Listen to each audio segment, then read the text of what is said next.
Okay, so thank you, Ian, and thanks LinkedIn for the opportunity to share my thoughts and experience and hopefully how to demonstrate the value of talent to your leadership team.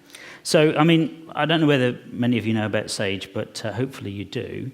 But let me sort of give you a little bit around who we are. So, simply, we're the largest UK software company. We're the only one in the FTSE 100, and we're the second largest software company in the whole of Europe. So that's great. We've got 3 million customers. We've got 13,000 people spread across the world, UK, Ireland, across mainland Europe, South Africa, and the US. Now, again, fantastic, big company, all of those things. Big challenge for us. So this is what we think about. It's about being recognized as the most valuable supporter of small and medium-sized companies across the world. So if you think about it, just in our core geographies alone, there are over 70 million small businesses. So we all talk about big companies, and I'm in one of those, and many of you will work for big companies, but this is the lifeblood of the economy. So if you think about where all the jobs are created, if you think about that, 90% of the jobs around the world are in small and medium-sized businesses, not in the big players like ourselves, not in the Googles. That's where work is done. And so those are the people who really run all the jobs, and that's a big challenge for everybody. So we want to help them achieve their dreams and be great in their businesses. So we provide software, solutions, and services and customer support to help them do that. But we're starting to change the way we think about ourselves to deliver that. So I shamelessly stole this from LinkedIn because it's a really good graphic. And I think, hopefully, sort of you'll agree, I think this really reflects the way we are today. I'm not sure about the cross-dressing bit, but maybe that's not everyone. I don't know, maybe there's some of you. But if I think about this, and I look at all of these pieces in here, this is what talent acquisition has become. Now, I've been in this business of talent acquisition for many, many years, and it's massively changed. And I think now, and I shared this with my teams, and I tweeted it, and it's been retweeted around our company, and people see this, and they get it. So, if we have all of these fantastic skills now, surely the talent acquisition team members in your company are the most valuable people, because they're the most multi-skilled, they're bringing in the best talent, and surely everybody feels in the company, wow, you haven't got to provide business cases, we'll just listen to you because you're the most talented people in the company. But it doesn't always feel like that, and I'll let you reflect on where you think your teams are at the moment on this journey. So, if that's the case, why do we feel a little bit like this? We feel very tired, a bit downtrodden. You know, I've been in resourcing longer than I can remember, and I think I was about 6'6" when I started in recruitment. And I've been hit over the head so many times by hiring managers and the like. I am now 5'10" now, same size as Ian. But at least I wasn't sitting on that chair, because that was cool. So when we feel like this, you know, it's very difficult to get motivated in terms of that. We heard the stat there about, I think Deloitte's stat, what was it? Something like 80% of recruiters think they're doing it right, 60% of hiring managers think you're not necessarily doing it right. Well, I think that we do experience that. I get thousands of emails a year. LinkedIn doesn't help because they see my title as talent and I get lots more. But everybody's telling me that they know how to present value and talent acquisition to my company. Everyone's telling me. Companies out there doing this all the time. There was the solutions the RPO providers tell me all the time, and I've worked in this space very successfully with companies, and at the right time in the right place, these are solutions that can help. There's no doubt about it. But there is hundreds and hundreds of solutions out there, and people tell you what the solutions are. But I think sometimes we have to sort of stand back about it. If I just think about sort of the amount of emails, most of them are telling me how to train people in social media, and particularly in how to train people on LinkedIn. So it's probably a revenue stream for LinkedIn there somewhere, I would imagine. But it's all about cost, surely, isn't it? But this is how it is for me. The phone never stops ringing. This is the solution. I've got this. I can reduce your cost by 10%. I can do this for you. I can do this for you. Now we're the biggest software company in the UK, so we probably have a disproportionate amount of these kinds of calls. Now, so when I joined Sage, in my broader talent role, which includes all sorts of different things, I didn't think I'd be leading more proactively talent acquisition again. So I went, whew, that's good, because that's painful.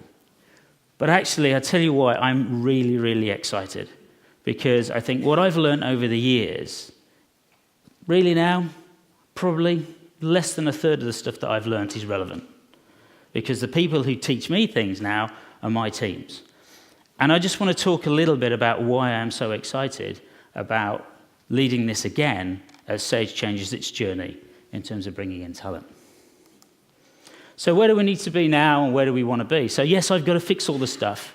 We've got to sort of talk about strategic workforce planning. We've got to get better at that. We've got to improve our web presence. We've got to improve that. We've got to make sure we've got a good point of contact. It's got to hold all the information needs to be there. We need to sort out those hiring manager relationships, take away that percentage, make it closer linked to sort of 100% alignment. And as we align our resourcing globally, yes, we do need to think about business cases. But it is the most exciting time because the world is changing. So when I started in recruitment, the world was a very, very different place. If you advertised the most, you got the most candidates, and then you were quicker, and you get the candidate quickest, it's in, you've got them. Because you had that choice a little bit as an employer. We've gone through peaks and troughs in the economy around when candidates are more available than not, but the top talent's always been difficult. But then there was RPO, and then let's take out all those nasty agencies that cost you tons of money and all those sort of things, and then there's the candidate experience. Then there was all the ATSs that came out. This is it. Then there's your web presence. Now it's mobile. Now we can all find talent thanks to the solutions that people like LinkedIn provide for us. But that provides a different kind of problem now, in a different world. So let's think about that technology and what it is. So we all sort of know that direct sourcing is the solution, either through your people, the referrals. We've seen the stats there, which will stack up that story.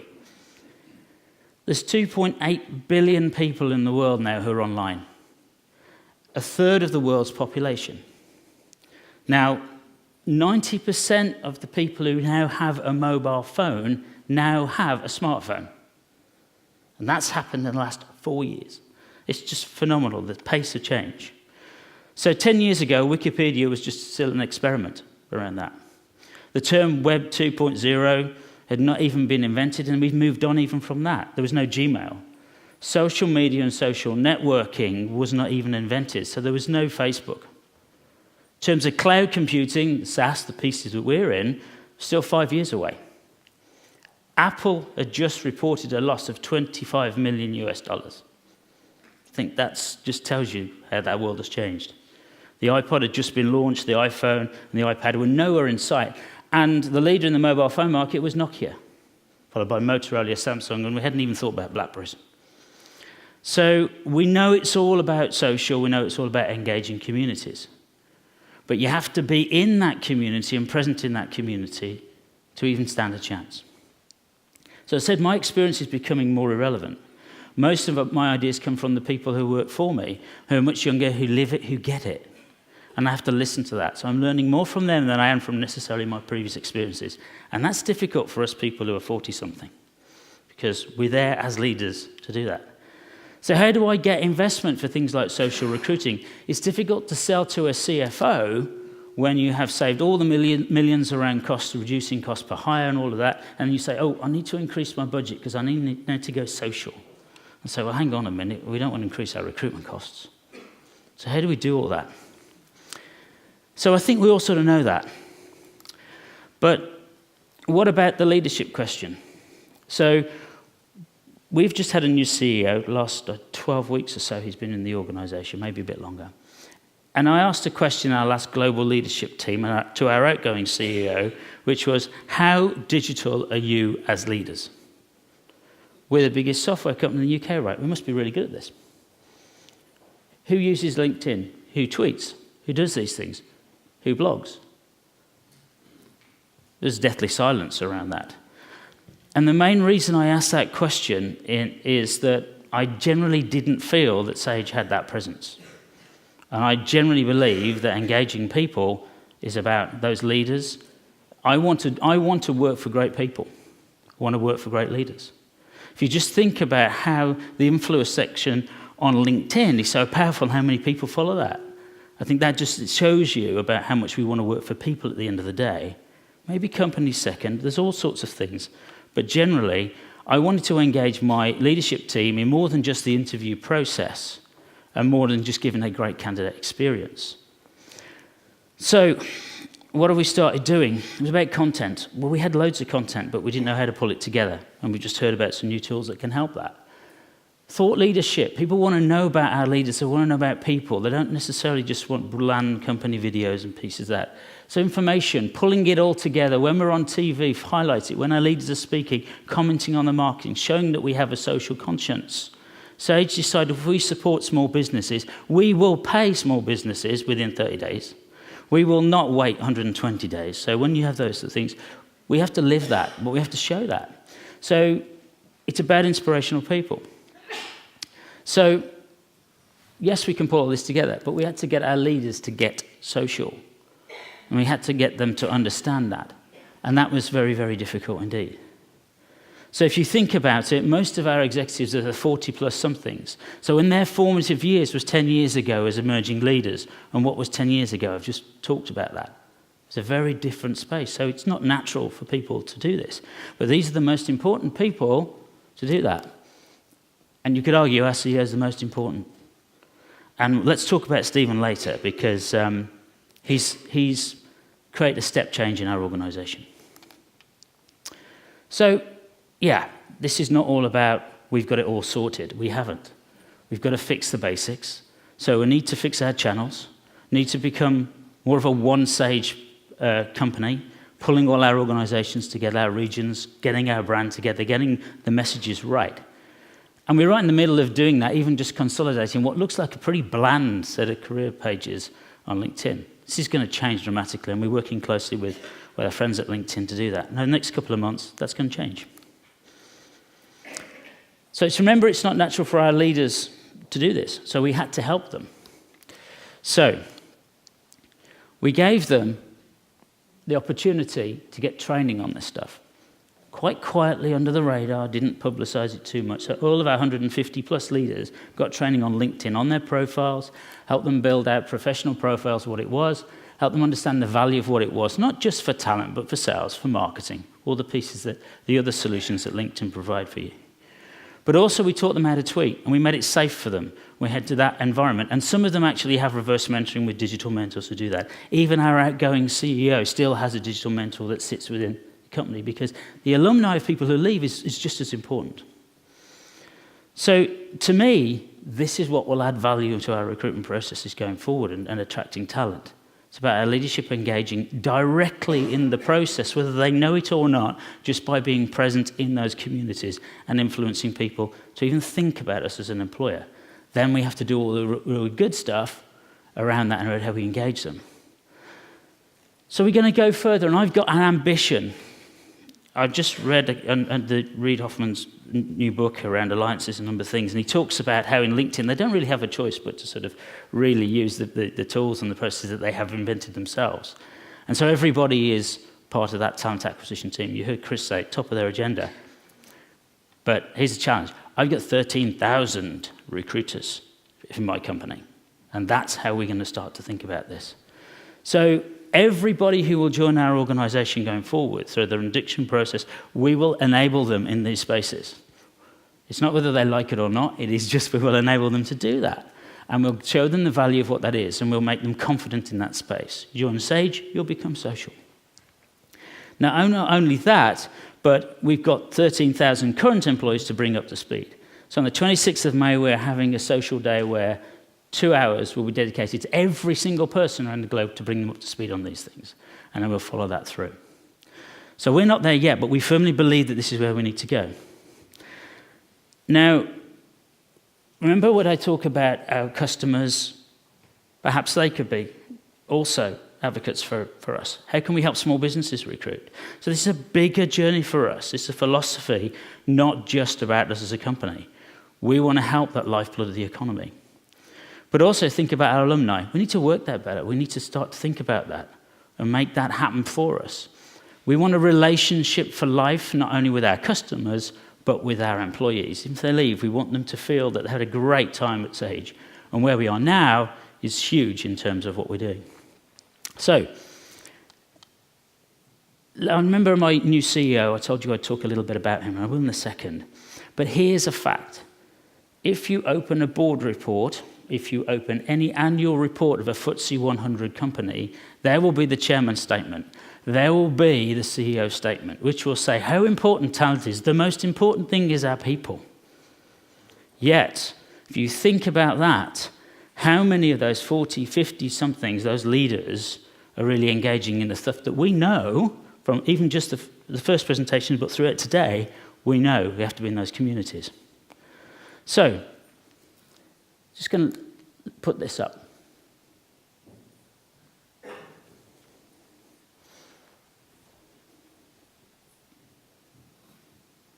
That's fascinating. That just shows you the leaders of the organizations are not social. They may have it managed for them, they may have PR companies, may have all that. It's food for thought around you do that. And Stephen, we don't have to even talk to him about this. He just lives this. He's fantastic. We are incredibly lucky to have a CEO who does this. And he is now helping drive this across the whole organization. We've launched Chatter across our organization. We're social across everything we do. And our relationships we have with our customers also needs to be in this space. Because if we don't live it, how can we help small businesses in this space? So it's not just about us, it's about how we change the world in this space. So one thing I said to Stephen, I said, wouldn't it be cool, Stephen, you're hiring 2 very senior executives, your direct reports. We sat down, we worked through the job descriptions, we sat down and said, this is great. I said, but it's not quite brings it to life for me because he's such a passionate guy and it's amazing when you just sit down with him, you get such energy, it doesn't come across on a piece of paper. So I reflected, I went home and dropped him an email. I said, we've been doing a lot of videos lately to sort of internal communications. How about doing one for this? Next morning, in my inbox, 2 videos of him directly talking to potential candidates. Can't show them you because they're confidential roles at this moment. Maybe some of you have even seen them. You might have done. And yes, we'll show you that in the future. But we're also thinking about how we engage the whole of Sage in this. I can't talk to you about that either because we literally yesterday started to launch that campaign. But I'd love to share that in the future. But you will see it if you follow the Sage story over the coming years. So just to finish, I'm going to leave you with a couple of thoughts. So I think you have to be brave. You have to go out there and you have to challenge your leaders to be digital. That's not easy. We're lucky to have a CEO who embraces it. Some companies may not have that. You've just seen the previous article from the Daily Telegraph. Yeah, we got to fix our back office because it's all very well and good having all of that. If anyone goes to go into the sweet shop and you go in there and you've given my little boy £1 and say, right, go in the sweet shop and there's nothing on the shelf, he's not going to be particularly happy with me. So we have to do a lot of work in that as well. So all the usual stuff that we talked about, workforce planning, our web presence and all the things and our great experience, we have to keep working very hard on. But the ideas from that is not from what I learned 10, 15 years ago. It's what my team tell me now that's important. And then engaging that wider workforce to all be recruiters for the organisation. So with that, really, that's what I want to end with. Hopefully, you'll follow our story. Hopefully, you'll call us out if we don't do it. It's a big ambition, but we are an ambitious company, and I certainly think that the teams that I've got who are now going to be working with me can do this, and we're very, very excited about the future. So with that, back to Ian. Thank you.